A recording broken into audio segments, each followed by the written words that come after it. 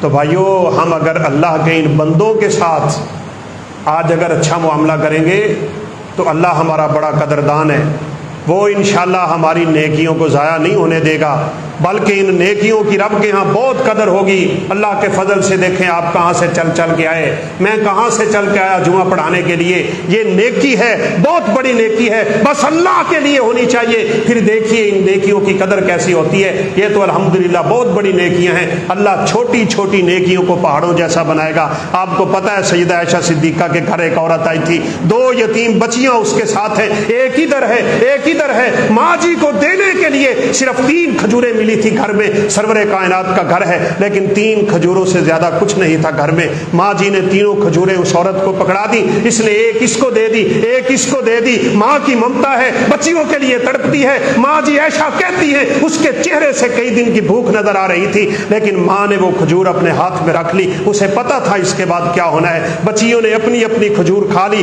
ماں کے ہاتھ کی طرف دیکھنے لگ گئی۔ اس ماں نے وہ کھجور کے 2 ٹکڑے کر دیے، ایک اس بچی کے ہاتھ پہ رکھا ایک اس بچی کے ہاتھ پہ رکھا۔ اماں جی عائشہ کی آنکھوں سے آنسو گرے، کاش میرے گھر میں کھانا ہوتا ان بچیوں کو دینے کے لیے، ان بچیوں کی والدہ کو دینے کے لیے۔ سرور کائنات تشریف لائے، واقعہ بیان کیا، کہا آج میرے لیے بڑا المناک منظر تھا، میں نے یتیم بچیوں کو سوائے 2 کھجوروں کے کچھ نہیں دیا، میرے گھر میں کچھ تھا ہی نہیں، اور تیسری کھجور تو میرے نیچے زمین ہلا رہی تھی جب ماں نے وہ 2 ٹکڑے کر کے اپنی یتیم بچیوں کو دیے تھے۔ سرور کائنات نے فرمایا عائشہ تجھے اس بات کا بھی علم ہونا چاہیے، وہ 2 ٹکڑے کھجور کے اس والدہ کو جہنم کی آگ سے بچا گئے۔ اتقوا النار ولو بشق تمرہ، وہ رب آدھی آدھی کھجور پہ جہنم سے بچاتا ہے، وہ چھوٹے چھوٹے صدقوں سے بچاتا ہے۔ نبی کریم صلی اللہ علیہ وسلم کا فرمان ہے من یسر علی معسر یسر اللہ فی الدنیا والآخرہ، تنگ دست کی تنگی دنیا میں دور کر دو، اللہ تمہاری دنیا آخرت کی تنگیاں دور کرے گا۔ ایک حدیث میں فرمایا من اطعم مسلما علی جائع اطعمہ اللہ من ثمار الجنہ، بھوکے کو کھانا کھلا دو اللہ تمہیں جنت کے کھانے کھلائے گا۔ ومن سقا مسلما علی عری سقاہ اللہ من رحیق مختوم، جنت کی سب سے عمدہ پی جانے والی چیز رحیق مختوم ہے، جنت کی عمدہ شراب ہے۔ فرمایا کسی پیاسے کو دنیا میں پانی پلا دو اللہ تمہیں جنت کی رحیق مختوم نصیب فرما دے۔ کسی ننگے بدن پہ کپڑا، من کسا مسلما علی عری کساہ اللہ من لباس الجنہ، اللہ جنت کے لباس دے گا۔ یہ بہت سنہری موقع ہے، بلکہ موقع ہی نہیں میں کہوں گا، یہ ہماری ذمہ داری بھی ہے، یہ رب تعالیٰ کی طرف سے آزمائش بھی ہے۔ بچے ہوئے لوگ ڈوبنے والوں کے لیے کیا کرتے ہیں،